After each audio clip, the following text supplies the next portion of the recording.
Welcome back to Mavs Insider, where we break down everything you need to know about the Dallas Mavericks, the past, the present, and the future. Today's story? It's one that hits close to home and raises some serious questions about how the Mavericks should handle their roster moving forward. We're talking about Daniel Gafford, the explosive big man who played a huge role for Dallas this past season, and who is now being targeted by the Los Angeles Lakers. Yes, the same Lakers who pulled off the biggest blockbuster trade of the year when they landed Luka Dončić from the Mavs. And now, they want to reunite Luka with one of his favorite pick-and-roll partners. But should the Mavericks let that happen? Stick around as we break it all down. And be sure to comment below, should the Mavericks help the Lakers build Luka's dream team, or shut the door completely? According to NBA insider Tim McMahon on the Brian Windhorst and the Hoop Collective podcast, the Lakers have their eyes on Daniel Gafford, with Gafford entering the final year of his contract and looking to get paid like a full-time starter. The Lakers see an opportunity. They're reportedly willing to offer Rui Hachimura a first-round pick and possibly a pick swap to bring him to LA. McMahon's reasoning? Luka Dončić and Daniel Gafford had real chemistry in Dallas. They worked beautifully. In the pick and roll, Gafford ran the floor hard, finished lobs, and anchored the paint on defense. With Luka already in purple and gold, the Lakers are now chasing players he trusts, and Gafford is right at the top of that list. But here's the thing. That doesn't mean the Mavericks should play along. Let's make one thing clear. Daniel Gafford is still incredibly valuable to the Mavericks, even without Luka Dončić on the roster. He played a massive role in Dallas's front court rotation this season.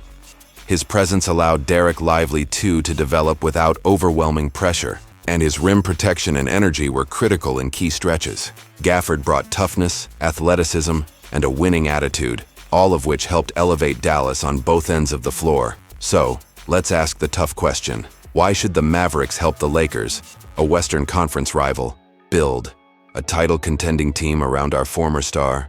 Giving the Lakers one more weapon who already fits Luka's game perfectly would be doing them a huge favor. And for what? Rui Hachimura is a decent role player, but he's not a difference maker. And the first-round pick? If the Lakers are successful with Luka, that pick won't be worth much at all. It'll be in the mid to late 20s. It's not just about Gafford. It's about sending a message. The Mavericks are not going to serve as the Lakers' farm system. Let's be real. The post-Luka era in Dallas is all about rebuilding smartly, building toughness, and focusing on developing a strong, independent core. Players like Derek Lively, Jaden Hardy, and Josh Green have shown flashes of potential. Pair that with veterans like Gafford, who bring consistency and playoff experience, and you have the foundation for a competitive team. Trading Gafford now, for minimal return, would weaken that core, especially when there's no pressing need to move him. Sure, Gafford wants to get paid. That's expected. But the Mavericks have time. They can weigh their options, explore an extension, or even test his value at next year's trade deadline if things don't align. The worst thing Dallas can do right now is rush into a deal just because the Lakers are interested. Let's not forget, they already took our franchise player.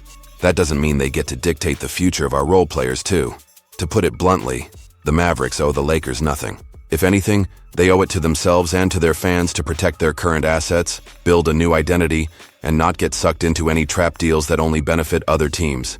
Daniel Gafford may not be a superstar, but he's exactly the kind of player you want on a team that's trying to grow tough, physical, and competitive. He still has value in Dallas, both on the court and as a veteran presence for a young core.